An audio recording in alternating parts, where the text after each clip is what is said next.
I used to have a speech impediment. Yeah, you had a lisp. Yeah, I had a lisp. Yeah. And so, I was always just, I think maybe all the things that sort of created the person I've become was because I had these sort of, I wouldn't say they're not handicaps, but I had these challenges. Yeah, You know what I mean? differences. These differences, Yeah. that when you're, 9 years old is not cool in a way.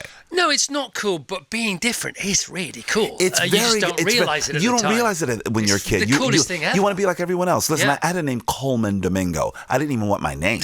You got the coolest name But I wanted to ever. be like Bob or Chris or Max or something like that. Everyone wanted to be Max. Everyone wanted to be Max. But I was Colman, and people were like, well, what is that? And then they would also, my teachers would literally put an E in my name. I'm like, oh, my name doesn't have an E in it. Yeah. So there's all these things that was constantly confusing me.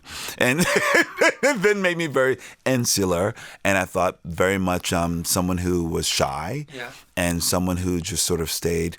The library was my friend. I watched your film yesterday. Vastus watched your film yesterday. Sing Sing. It's out now. It's absolutely awesome. Thank you. So I love movies where actors play actors in the movie. And it opens up and it's an actor playing an actor movie. I love actors playing actors. And then after 5 minutes, it's not an actor playing an actor. It's an actor playing a convict who's playing an actor who's also a playwright. Yeah. It's all going on in there. Yeah. And it ends up It's very being a meta. true story. Yeah. Yeah, so tell everybody, frame it if you don't mind. Well, you basically just did a great job of it. Thank you very much. But it's a story about this rehabilitation through the arts program at Sing Sing Prison. Yes. It is a program that has been so impactful when it comes to really helping these incarcerated men get in touch with their feelings, have a sense of play, and do some real rehabilitation. It's something that started out in a very innocent way with some volunteers coming in to teach some theater games, and eventually did productions, and then they realized the impact that was having on these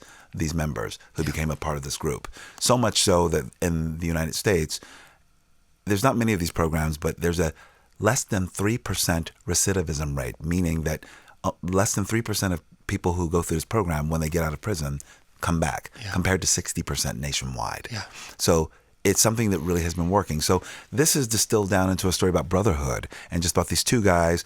Both are up for parole, board hearings, but they're trying to put on this crazy, massive play that involves Freddy Krueger and Hamlet, and it's a musical comedy. Greatest hits. Yeah, greatest hits. It's called Breaking the Mummy's Code. So so it's based on this real musical that they were putting on at Sing Sing Prison, and this real friendship. And most of my cast, that's the sort of the shoe drop in the film, that most of my cast, like 85% of them, are formerly incarcerated men who actually went through this program. Yeah, and then you do that thing at the end, don't you, with the footage, and that's all. Yeah, to show that. It's really great. It's cool. a nice thing. It's really cool.